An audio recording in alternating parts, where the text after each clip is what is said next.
తులవారికి గనక చూసుకున్నట్లయితే ప్రధానంగా తులారాశి వారికి మీకు ఈ 2026వ సంవత్సరంలో ఉన్న గ్రహస్థితికి మీకు ఎటువంటి ఫలితాలు జరగనున్నాయి. మీకు 9వ స్థానంలో గురువు, లాభస్థానంలో కేతువు, పంచమ రాహువు, 6వ స్థానంలో శని భగవానుడు ఉన్నాడు.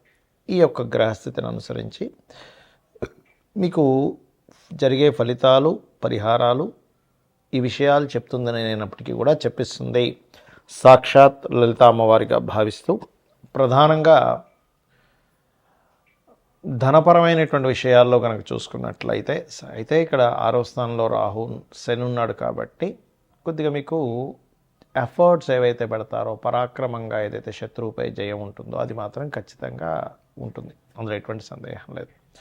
అయితే పంచమ రాహు అనేటువంటిది ఏదైతే ఉందో ఇది ప్రధానంగా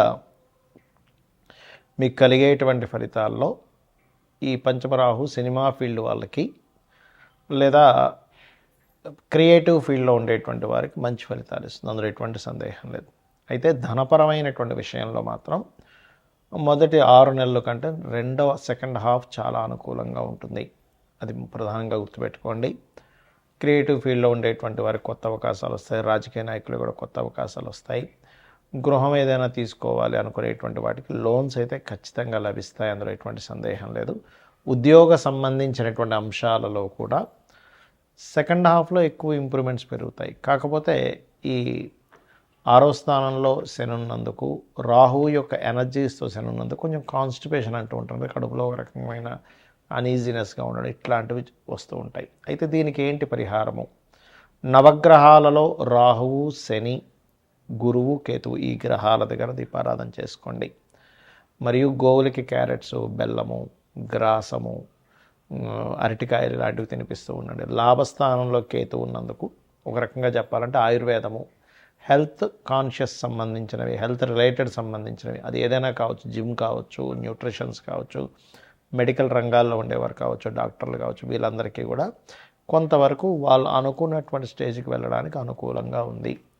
ఇక మీరు నిత్యము చేయవలసినటువంటి దేవతారాధన, దుర్గాదేవిని ఎక్కువగా ఆరాధన చేయండి. పంచమ స్థానంలో రాహు ఉన్నాడు కాబట్టి చండీ పారాయణము, దుర్గా అష్టోత్తరం ఎక్కువగా చేస్తూ ఉండండి. విదేశాల్లో ఉండేటువంటి ఫ్రెండ్స్ కొంతమంది పరిచయం అవుతారు ఈ సంవత్సరంలో మీకు. ఈ గోచార పరంగా 2026 సంవత్సరంలో ఎలా ఉంటుంది? అసలు 2025 డిసెంబర్ నుంచే మనకి కుజుడు ధనుసు రాశిలోకి మారుతున్నందుకు పర్టికులర్గా ఈ సంవత్సరంలో జరిగే ఫలితాలు కానివ్వండి, మరియు అదేవిధంగా అసలు జన్మజాతకం, గోచారం కాకుండా జన్మజాతకంలో ఏం చూసుకోవాలనే విషయాలు కూడా నేను చెప్తాను.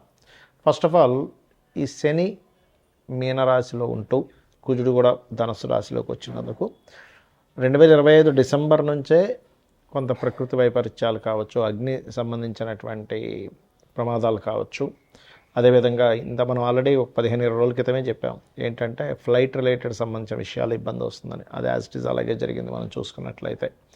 అదేవిధంగా ఇక్కడ ఏంటంటే ఒకటే, కొంచెం హెచ్ఐవి లాంటివి పెరుగుతాయి కాబట్టి యువకులు కాస్త తొందరపడి అటువంటి ఇవి చేసేటప్పుడు కాస్త జాగ్రత్తగా సేఫ్టీ అది వాడాలి.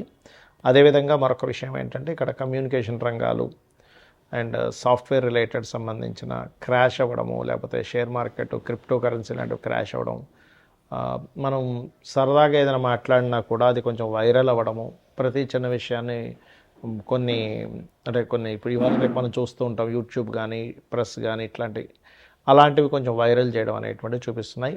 ఆ వైరల్ అవ్వడం వల్ల కొంతమంది దానికి అంటే కొంత మనస్తాపం చెంది వాళ్ళు కొన్నిటికి గురవడం, అంటే కొంతమంది ఇలా చేస్తారా నన్ను, బ్యాడ్ చేస్తారా నన్ను అనేటువంటి దాంతో కొంతమంది ప్రాణాలు కోల్పోవడం కూడా ఉంటుంది. సో అందుకని మీరు ఏం చేస్తారంటే నిత్యము కూడా ఏదైనా ఆలయానికి వెళ్ళడము, చండీ పారాయణం చేయించుకోవడము, ఓం దుమ్ దుర్గాయ నమః, ఓం చండికాదేవి అయి నమః అని నామస్మరణ చేయడం చేస్తూ ఉండండి. ఇక జన్మజాతకంలో ఏం చూడాలనేటువంటి చాలామందికి తెలియదు. కేవలం ఏదో ఏలినాడు శని, కాలసర్పదోషం ఉంది, సర్పదోషం ఉంది, ఇవే చూస్తుంటారు. అలా కాదు. ఫస్ట్ ఆఫ్ ఆల్ ఏంటంటే జన్మజాతకంలో మన పర్సనల్ చార్ట్లో అసలు ఏం చూసుకోవాలి. ఎవరికైనా వాళ్ళు ఎదగలేకపోతున్నారు లైఫ్లో, ఎప్పుడు ఏదో ఒక ఆటంకం వస్తుంది అంటే వాళ్ళ పర్సనల్ చార్ట్స్లో ఇట్స్ వెరీ క్లియర్. వాళ్ళకేంటంటే ఒకటే వాళ్ళ చార్ట్లో ఎక్కడో కేతు సంబంధం ఉంటుంది, లేదా ఏదో పాపగ్రహ సంబంధం ఉంటుంది. అదేంటో లగ్నానికి ఎక్కడ కనెక్టివిటీ వచ్చిందో తెలుసుకొని దానికి సంబంధంగా రెమెడీ చేసుకుంటూ ఉంటే ఖచ్చితంగా వాళ్ళు ఎదుగుతారు. అలాగే మరి కొంతమంది ధనపరంగా ఇబ్బంది పడుతుంటారు. ఎంతో కష్టపడుతున్నానండి, అవ్వట్లేదు, రావట్లేదు, నాకు వెళ్ళినాడిసేనా అదా ఇదా అనుకుంటారు. కాదు, మీ పర్సనల్ చార్ట్లో ధనాధిపతి అని ఉంటారు. ఆ ధనాధిపతి ఎలా ఉన్నాడు అనేటువంటి చూసుకోవాలి. ధనాధిపతి కనుక స్ట్రాంగ్గా ఉన్నట్లయితే ఖచ్చితంగా మీకు అది ఏ మార్గంలో ఉంది, ఏం చేస్తే మీకు ధనం వస్తుందనే విషయం తెలుసుకోవడం జ్యోతిష్ శాస్త్రం. అంతేగాని ధనం రావట్లేదని బాధపడడం కాదు.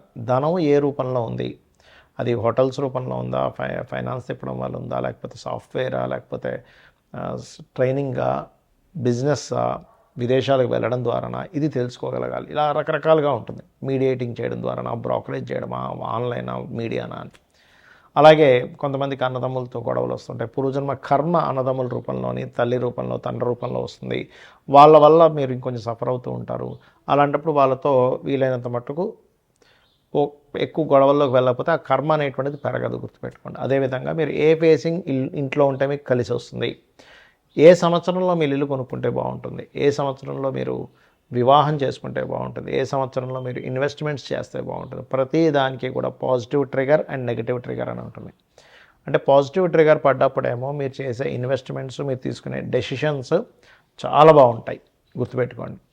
అంటే చాలా బాగా కలిసి వస్తుంది. నెగిటివ్ ట్రిగర్ అయ్యేటప్పుడు మీరు చేసే ఇన్వెస్ట్మెంట్స్ కానీ, ఆలోచన కానీ, ప్లానింగ్ కానీ అవన్నీ కూడా తిప్పి కొడతాయి. అరే వేస్ట్ అయిపోయింది అంటూ ఉంటాం, డెడ్ ఇన్వెస్ట్మెంట్ అయిపోయింది, డబ్బులు కట్టే అంటూ ఉంటాం. అటువంటివి జరుగుతూ ఉంటాయి, గుర్తుపెట్టుకోండి. అలాగే మరొక విషయం ఏంటంటే ఇక్కడ గమనించినట్లయితే, సరే జాతకం తెలీదు, మీరు ఒకటే గుర్తుపెట్టుకోండి, జన్మజాతకం తెలియదు, ఏమీ తెలియదు అనుకునేవారు రోజు నిత్యము లలితా సహస్రనామాల యొక్క శ్రవణము లేదా పఠనము ఉదయం సాయంత్రం చేయండి. ఖచ్చితంగా మీకు బాగుంటుంది. శ్రీమాత్రే నమః.